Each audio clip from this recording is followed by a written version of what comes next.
Hey, what's up? It's Cody the Duke. So this is one of my UDC bags. I just wanted to go over my first aid pouch that goes with me everywhere I go and what's inside.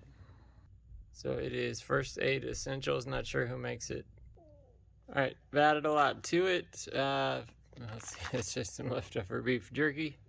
But we've got a tourniquet. Poncho,